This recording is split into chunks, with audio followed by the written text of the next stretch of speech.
Alrighty, folks. Welcome back to the channel. James Cards FC here, back in my usual, we'll call it a recording studio of sorts, but glad to be back with you guys today talking about just a little video I wanted to put together after taking a little bit of a break for the past few days and weeks. So we'll get right back into it with researching the soccer card market, the best tools to set you up for hobby success. So without further ado, we'll go ahead and get into this video. This is a phrase you'll hear a lot, not only from myself, but pretty much any other content creator in the space. Do your own research. So, what does this not mean? This does not mean watching player highlights on YouTube. It does not mean scrolling through Instagram card posts. It does not mean quickly checking PSA pop reports, and it does not mean quickly checking eBay/130 point for comps. What we're actually, or at least in my opinion, what I'm actually telling you guys to do is these things right here, which is reading through multiple top blank players of all time lists to get a consensus opinion in case you don't have that opinion already formed or you're not aware of who the top players of all time are. This is a good start in order to figure out who the most iconic players in the sport as well as the hobby are and are going to be in the future. So that would be the first part. Then for modern players, just basic things like Transfer Market and Football Reference are good statistical resources, and these will be much better than just looking at YouTube highlights to see which players are going to be the best in the future. That's a really silly thing to do. I know it's something that's easy to get caught up in. I mean, you can look at Jadon Sancho highlights, and he's probably looking like the best player in the world, and I can assure you he is actually not. So I would definitely prefer you guys use these two resources when you're looking at ultra modern players as opposed to just watching their highlights on YouTube. So moving forward here, choosing one player and learning everything about their market before expanding. I think that's a really good step to take if you haven't done that already. That's a really good way to learn about one specific player's market as well as getting used to some sets that you'll be seeing in a lot of other players' markets as well. Checking pop reports and population trends to understand why the pop is the way it is and how it may change in the future. We'll go over that a little bit later. Using Terapeak for eBay sales history and also checking Golden, Heritage, PWCC, and other auction houses to get a better idea of exactly what the comps are, what comps are actually being paid for, the full history of the comps, things like that. This last point here also says talk with other collectors, especially those located in regions that you don't have visibility on, because they're obviously going to be able to tell you things about production in a country that you are not a current resident in or have no experience with. So this is what I'm talking about down here when I say things like do your own research on this. So let's start with step one here. So step one would be select one player to focus on. So I'm going to move myself. We don't want to move that. I'm going to move myself. Wow, this is bad, isn't it? We'll just shrink myself there. So, select one player to focus on. I would recommend choosing either your favorite active player or one of the top 25 players of all time. These are probably going to be good options either for you personally collecting or for a long-term investment standpoint of having one of the best of the best. So, as an example, I'll talk about Andres Iniesta. He's one of my favorite players. He's technically still an active player, and he's sort of in that top 25-ish players of all time range, just depending on where you want to put him. So, we'll talk about Iniesta for today's video. So, as an example, we'll use him. These are the three sets, so to speak, for his rookie cards. If you go on the PSA set or PSA population report, one of them is a ticket, so we'll go ahead and ignore that. But he has the 2002 Mundi Chromo Liga card, which is this one right here, and he also has the 2002-2003 Panini Sports Superliga de Estrellas cards or stickers. He has this action shot right here and this headshot one right here. So from the PSA Pop Report, we know that he's in two sets in his rookie season, which is 2002-2003. His Mundi Chromo rookie is currently Pop 193, and his Superliga stickers are Pop 32 for the action shot right here, and 15 for the headshot right here. I actually think this is 16 now, as one got added to the Pop Report this most recent week. So these Pops will change, as evidenced by what I just said, but by doing searches on eBay plus the Spanish marketplaces, you can see that the Mundi Chromo is much easier found, not just in the slabbed case, but also in the raw case. This is a lot easier to find than these two right here. So moving forward with Iniesta example here, We have this section, which is on what other cards and stickers does NESTA have. So searching through the PSA population report, plus eBay, plus Spanish markets, we can find all of these different types of cards or stickers for NESTA to consider purchasing or investing in. So we have the 2003 Este sticker, which is the first Este sticker for NESTA. We have the 2004 Mega Cracks, which is the first Mega Cracks for NESTA. Plus, it's an iconic set because it has the Messi 71 Biz in it as well. You have a variety of interesting different inserts and cards. I picked this one from 2005 Mundi Chromo. It's got a cracked ice sapphire sort of refractor to it. These look really cool in hand. Then you also have the 2008 Euro Premium Set card. These are not that easy to find. They are out there, but it's not the easiest thing in the world to come by. So interesting cards there. He's in 2014 Prism World Cup, which is an iconic modern set. He has 2016 Panini Noir on-card autographs, and by doing research on NESA, you'll find he doesn't have a lot of on-card autographs. I believe this and maybe one set in the early 2010s are the only ones that have on-cards for him. He doesn't sign a lot, so important thing there that you'll figure out if you do some more research on NESA as well. 2017 Topps Chrome UEFA. This is the iconic Ultra Modern set. He's in that one as well.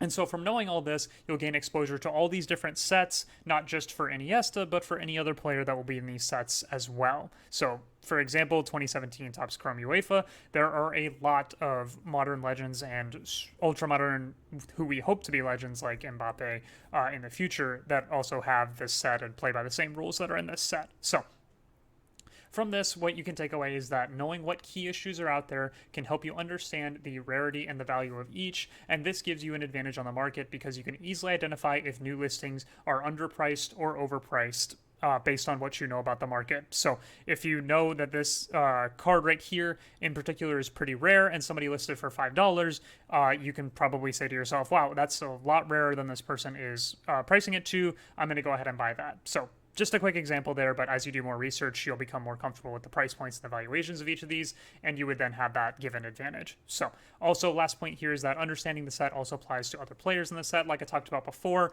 a lot of legend keys are in this set, as well as this set. Noir has a lot of really nice on-card autos. So just learning about all these different sets is going to help you as you grow that knowledge base into other players as well.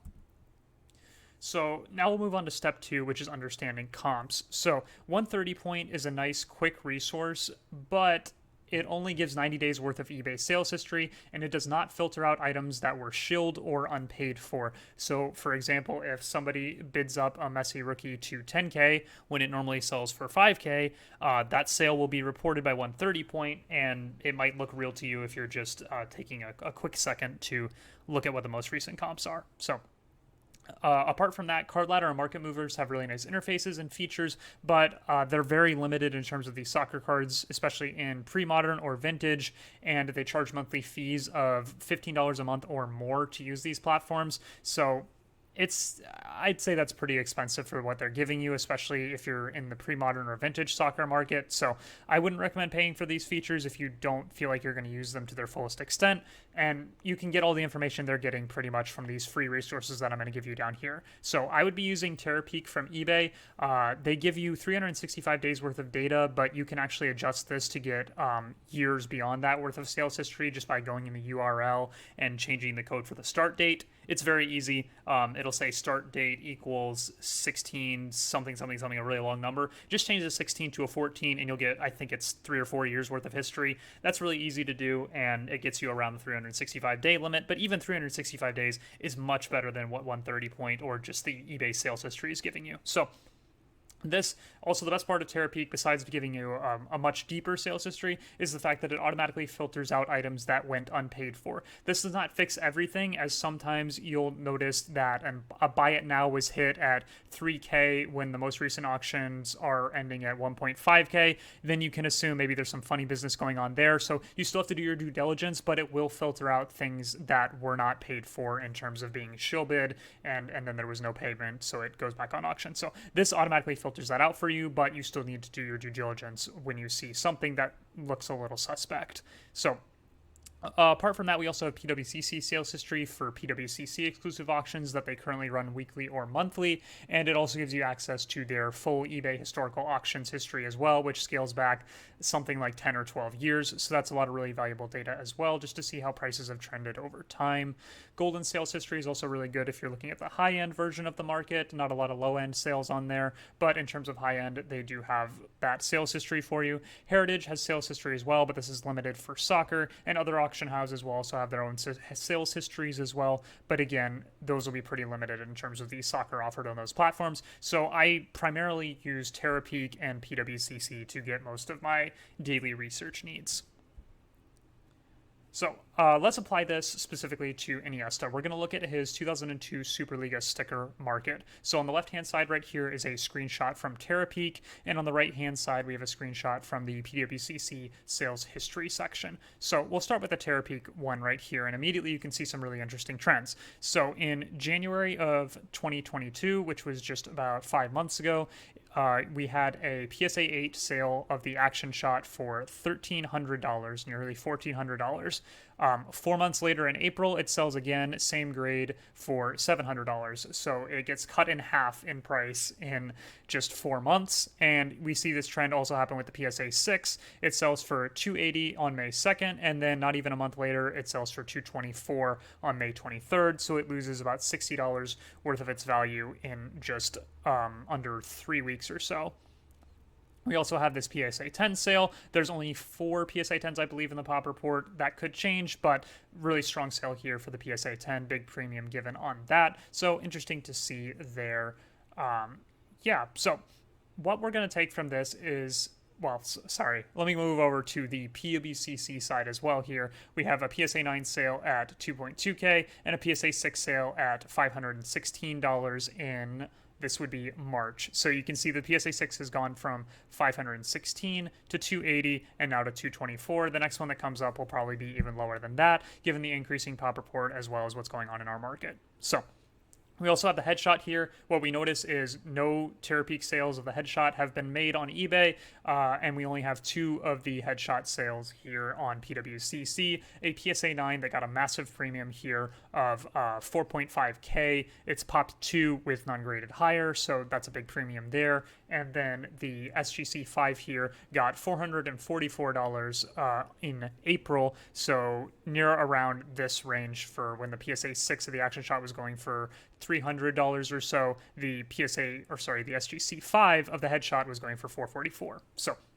So we can also see here that gemrate.com, which you can go to get information on how populations have trended over time, shows that the pop on the number 392 sticker, which is the action shot in this case, has increased from 15 to 32 in 2022. So over the past 5 months, the population has already doubled. So now we can use that to understand what's going on with the pricing here. A super low pop sticker has doubled in has doubled in pop. So prices obviously have to fall as more end up hitting the market. As people find them raw, grade them, sell them, and make their profit that way, more will hit the market, driving the prices further down. So headshot, which is the more rare version, has also doubled in pop, going from 8 to 16. So same exact pop increase, just on a lower raw number because of how much more rare it is, but it goes up at the exact same rate. So what we learned from this is that it's probably not a great time to be buying a slabbed Superliga rookie sticker for Iniesta. You should be targeting raw, preferably the headshot,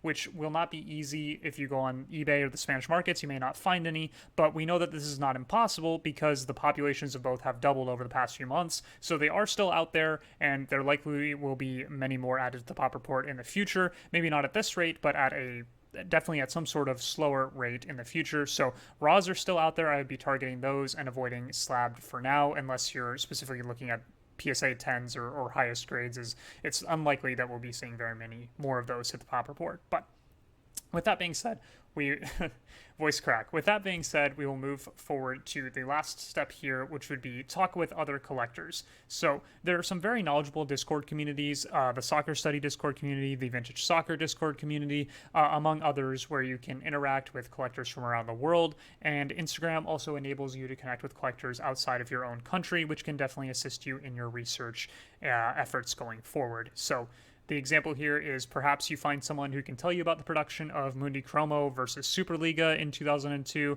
and how hard both are to find in good condition, and why the headshot is Superliga is half the pop of the action shot. If I remember correctly, it's because the headshot was added in a winter update for the set, as opposed to the action shot, which was in the original version of the set. So things like that are things you can learn from these Discord groups or talking with people on Instagram that will have more experience on these types of markets than you do. Even myself, I definitely don't think I'm the most experienced collector in any sense of the word on a lot of these different players. So it's always good to get other people's knowledge and share their opinions as well. So an experienced collector will be able to help you with these questions, and you can also do some heavy Google searching and maybe figure these out for yourself. It's a lot harder for someone like me to try and figure these things out as a non-native Spanish speaker or non-native Portuguese speaker for Brazilian issues, but if you do have those skills, your Google searching may be more successful than mine in terms of trying to figure these things out on your own. So the conclusion for this video is, if you want to get the most out of this market, you need to embrace the grind and love the grind. As you can see from this video, there's a lot of resources and different tools out there that can help you make decisions, and if you want to make the best decisions, I would recommend using as many of these tools as you possibly can before making those purchasing decisions. So, second point here, it's totally fine to just buy slabs of your favorite players and hold in your collection or hold them for long run investing. But if you do the additional research that we went over in this video, if you don't do that research, you may not understand if you're making a bad pricing decision. So, for example, here is the Iniesta sticker in PSA 8, sells for $13.60 and then sells for $6.92 in just a 4-month difference. The January buyer lost 50% of his investment in just 4 months, his or her investment in just 4 months. If they understood the population was inevitably going to rise, they could have used that money elsewhere or grinded to find multiple raw copies while they were still somewhat easy to purchase. Back in January, this sticker, while it was hard, it wasn't impossible to find, even in good condition. It was still possible to find these on the Spanish markets if you grinded, and every now and then they would show up on eBay for a few $100 if you had a safe search filter for them. So knowing that these were out there, you could have made a play on these rather than buying this one slabbed and then seeing your investment become chopped in half over a very short period of time. So this doesn't even take into account the buyers who paid crazy premiums over the past year for graded Mundi Chromos, not realizing there were more rare rookies like these stickers. I don't believe a lot of people in the market knew these were Iniesta's rookie stickers until the last year or so, and so before then, Mundi Chromo were getting a massive premium for graded ones, especially in PSA 8 and 9, even though not only is Mundi Chromo higher produced and easier to find in good condition, these are actually probably more sought after rookies for Iniesta. So just some things you would learn by doing all this research on this player to figure out exactly everything that's going on in their market. And yeah, I thank you guys so much for joining me on this video today. Hopefully I'll have some more content for you as we move forward through the rest of this week. Thanks for clicking on this again. Feel free to subscribe for some more content. Leave me a comment down below with your thoughts on this video or anything you'd like to see in the future. And I hope you guys have a great rest of your day. Bye-bye.